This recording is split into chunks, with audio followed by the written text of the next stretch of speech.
Hi, this is Amy from Little Playful Learners. Today I'd like to share with you one of my favorite learning websites, and that is ABCYa.com.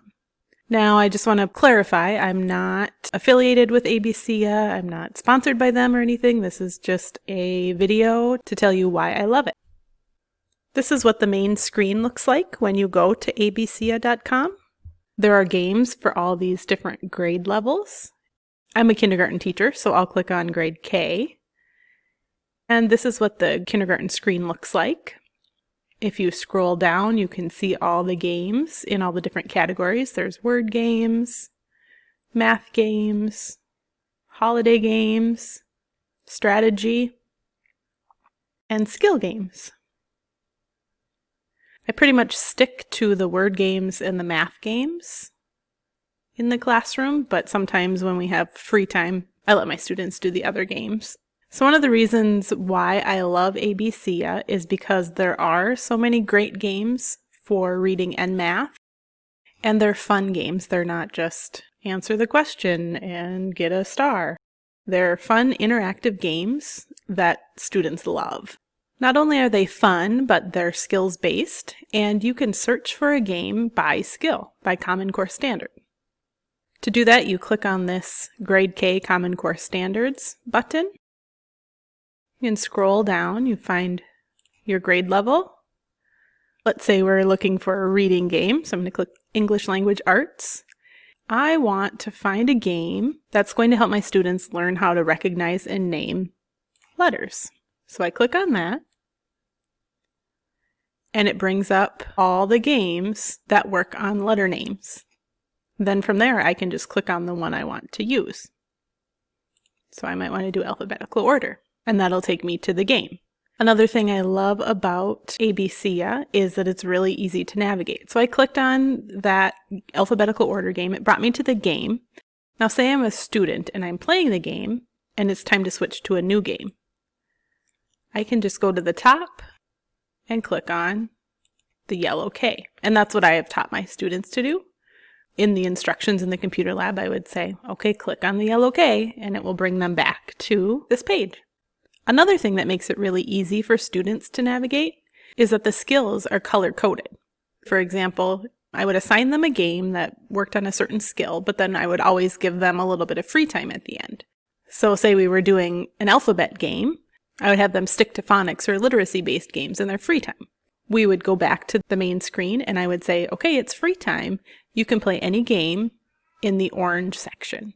And you can see here all the word games are in this section with the orange background. Or if I wanted them to stick to math, I would say you can play any game in the blue section.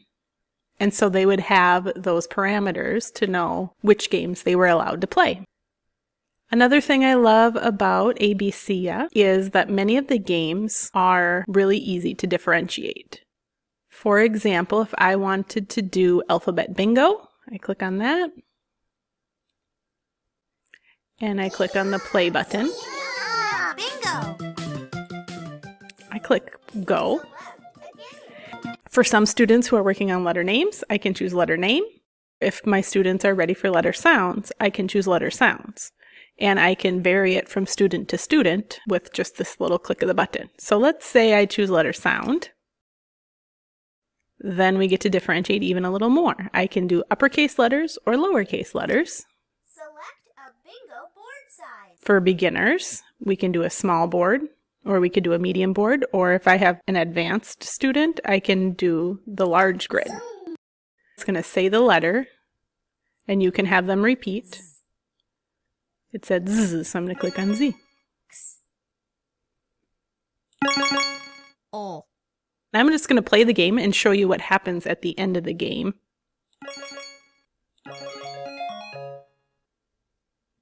Now it gives a little score report.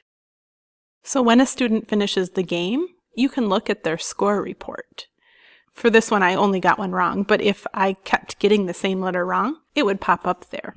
It's really cool that you can really quickly see at the end of a game how well the student did. And on this one, I might have them play again until they get 100%. Or if the score is really low, I know I can make the game easier for them. If they get 100%, I can do a harder game. And that's the free version. And speaking of the free version, the one downfall is that there's all these ads here that students can easily click on. It'll go to a new window, which is kind of a pain in the butt, but you can close out of it and they still have their game. It didn't leave the game. That might be something that you really have to work with them on, is not clicking on that. Otherwise, you can get premium, but that does cost money. So here's the family ones. The classroom is $25 a month, and there's no ads there. I've just always used the free website. So in a nutshell, my favorite things about ABCYa are the games are fun for kids. They're skills-based. You can search for the skills that you want them to work on. And it's really easy for kids to navigate.